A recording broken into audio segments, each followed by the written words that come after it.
340,000 UPS union workers are poised to go on strike as early as next week if they don't reach a deal with UPS. The strike could be one of the largest and costliest in American history. Joining me now is the president of the union that represents the UPS workers, the International Brotherhood of Teamsters, Sean O'Brien. He's a fourth-generation Teamster himself. Sean, I apologize. I called you the United Brotherhood of Teamsters. I'm confusing UPS's name, of course, with Teamsters, the International Brotherhood of Teamsters. But I appreciate you being here. I tried to lay out the case as well as I could. It's a lot going on. Tell me what I missed in terms of what's going on between the Teamsters and UPS right now.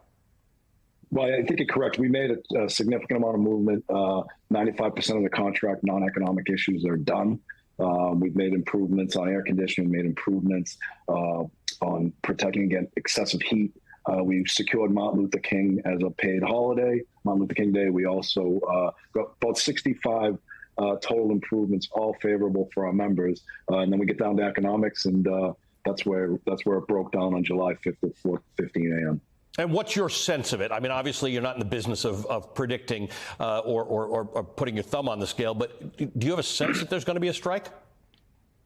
Look, that's up to UPS, and I've been saying that for the last couple of weeks because UPS knows what our members want and need, especially in light of their record earnings.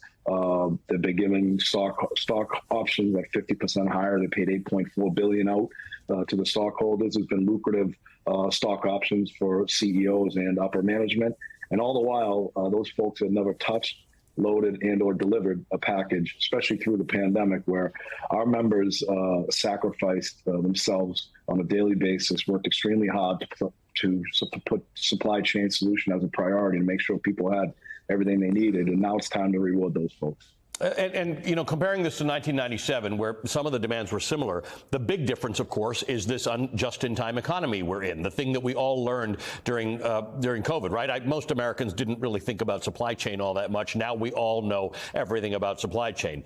Does the potential effect on the economy, including the potential of a recession, does that come into your thinking at all, or do you need to stay laser focused on the demands that you've got and getting what you can out of UPS?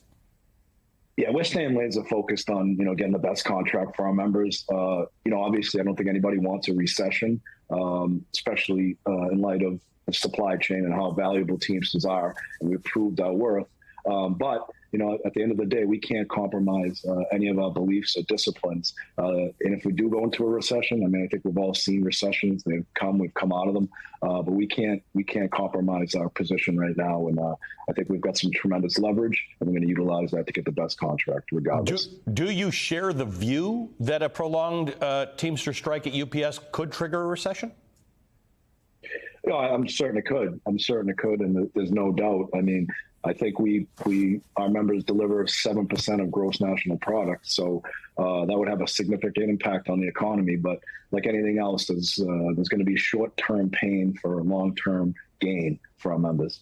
What do people need to know about UPS and its capacity when people say, well, okay, if UPS strikes, people will use FedEx and the U.S. Postal Service? What do they need to know about why that's not going to work? Well, it's not going to work because, one thing UPS is good at is providing service. Our members provide the best service. UPS has the infrastructure to handle more and more volume. FedEx and the post office don't have that type of infrastructure. And that's good for us in a way because, look, like anything else, we're going to try and avoid a strike. But at the end of the day, UPS is going to, if they don't give our members what they want, they will cause the strike. And, volume will eventually come back. So I would just say, keep the faith and let us do our thing, and hopefully we get a deal this week. If not, UPS chose to strike themselves. What difference does it make to you, or how much does it help you that the pilots union has said they won't cross a picket line? I think one thing, it's great because, in the labor movement right now, especially, there's tremendous solidarity and support, and the support of the pilots not crossing picket lines. That'll further help us to get the strongest contract. Look, Teamsters don't cross picket lines either. So if the pilots had an issue or anybody else, we would definitely support them as well. In the past, in fact, in the recent past, when there was going to be a rail worker strike, the White House got involved in this. There was a letter that was sent by 250 organizations, including led by the Chamber of Commerce, to the White House to ask them to get involved in brokering a deal.